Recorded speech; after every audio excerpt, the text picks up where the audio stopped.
Thanks, Admiral. Can you explain how the strike in Rafah does not cross the lines that the President has set and many of you have repeated, that the operations be targeted and limited?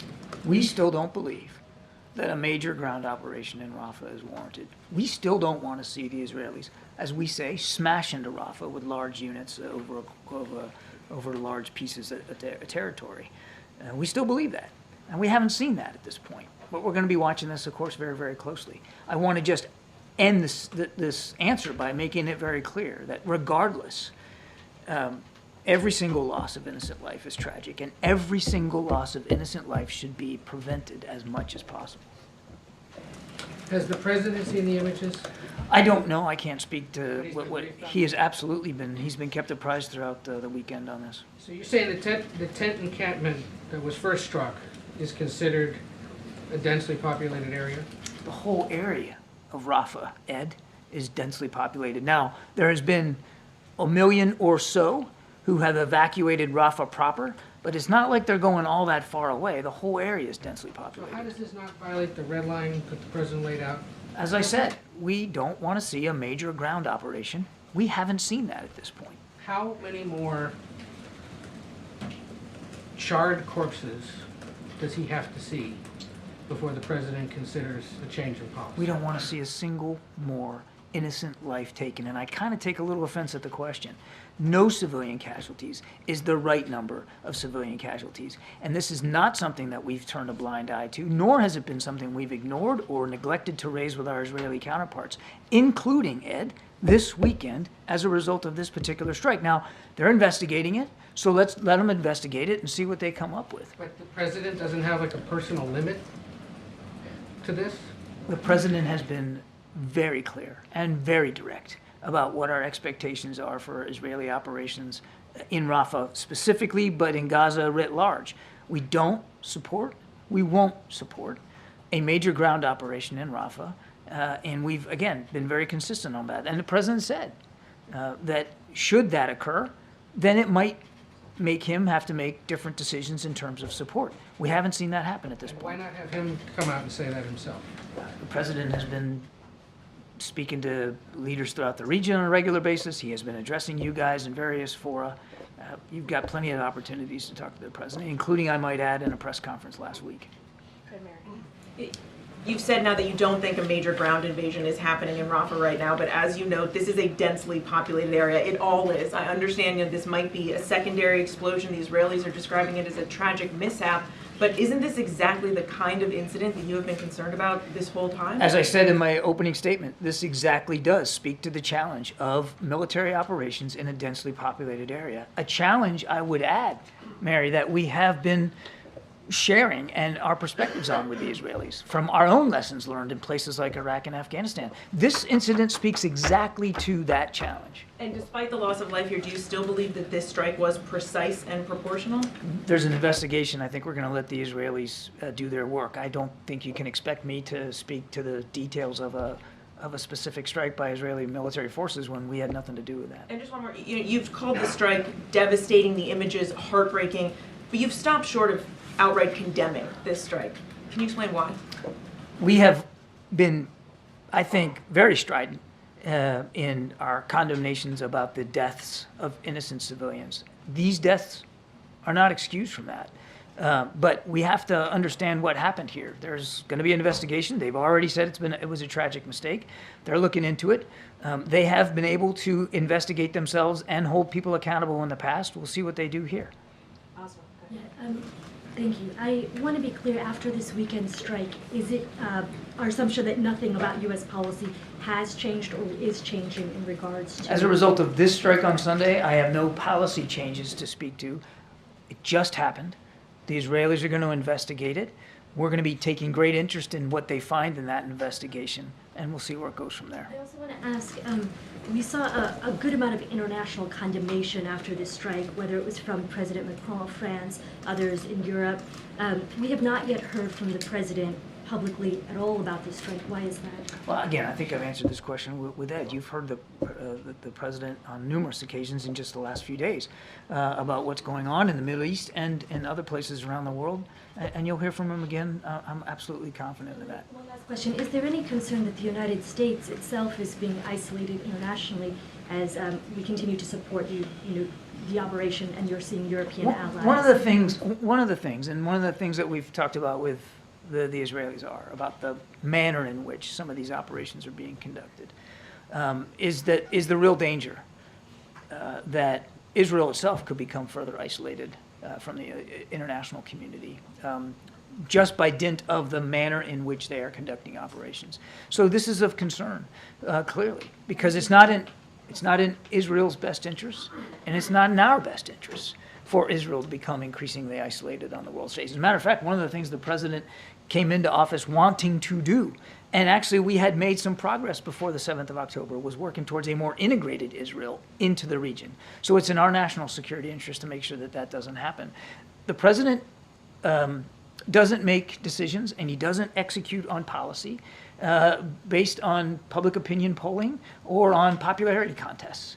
He bases his decisions on our own national security interests, what's at stake for our safety and security here at home and abroad, and what's in the best interests of our allies and partners. Sometimes what's in the best interest of your alliance and your partnership is to be candid, forthright, even tough with your friend, which we have been able to do with Israel. Last week from this podium, Jake Sullivan was asked about the Rafah operation, and he said, and I quote him, "What we're going to be looking at is whether there is a lot of deaths and destruction from this operation."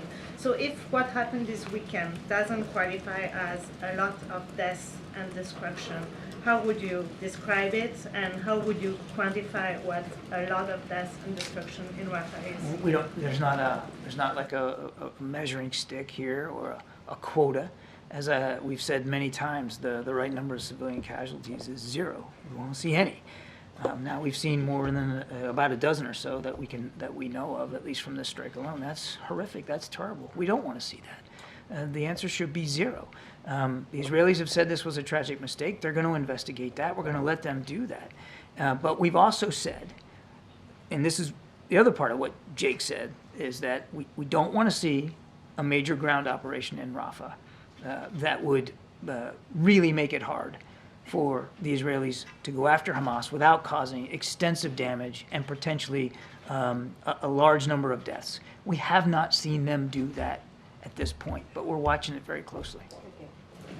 Admiral, you've said repeatedly that the U.S. doesn't want to see a major ground operation in Rafah, but Israeli tanks just moved into central Rafah. How is that not a major military operation? Well, again, I don't want to talk about Israeli Defense Force operations, but my understanding is, and I believe the Israelis have spoken to this, that they are moving along something called the Philadelphia Corridor, which is on the outskirts of the town, not in the town proper. That's what the Israelis have said. We're not on the ground. Gabe, we're not there. I mean, we don't have troops that can look at every single soldier and where they are. We're going based on what the Israelis are telling us and what they're saying publicly and what we're able to discern as best we can. As you and I speak here today, we have not seen a major ground operation. And these tanks are moving along a corridor that they have told us previously that they would use on the outskirts of the town to try to put pressure on Hamas. NBC's crew in Gaza has described it as being central Rafah. If it were to be central Rafah, would that be considered a major A single tank? A single Not tank a with single a dozen set or of so tanks. guys? And I mean, we're talking about, you're dragging me into a hypothetical, and I hate that, but one tank, one armored vehicle does not constitute a major ground operation. Now, I'm not saying that that's what's going on right now. What I'm telling you is what the Israelis have told us about what they're doing. They tell us on the outskirts. A major ground operation is, thousands and thousands of troops moving in a maneuvered, concentrated, coordinated way against a variety of targets on the ground. The kinds of things we've seen, we've done ourselves. That's what we're talking about here. And then one last thing on a strike today, at least 21 people killed in a strike that hit a tent encampment in southern Gaza today. What's the U.S. response to that? We can't verify those reports. The Israelis are saying publicly that there was no such strike, so I'd point you to them. I can't speak to it.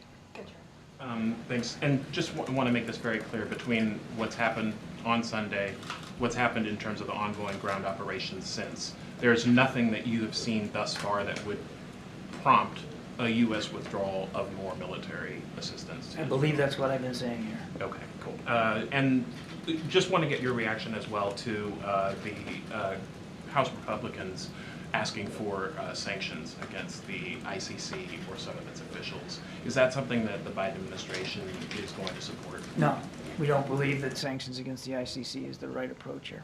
No. Why? I mean, look, we obviously don't believe the ICC has jurisdiction. We certainly don't support these arrest warrants. We've said that before. We don't believe, though, that sanctioning the ICC is the answer. You said that the Israelis have to offer a viable plan to evacuate 1.5 million civilians, correct? You said that many times. We want to see a viable, credible plan for the safety and security. 1.5 million. 1 million already forced to leave into places that are not considered safe.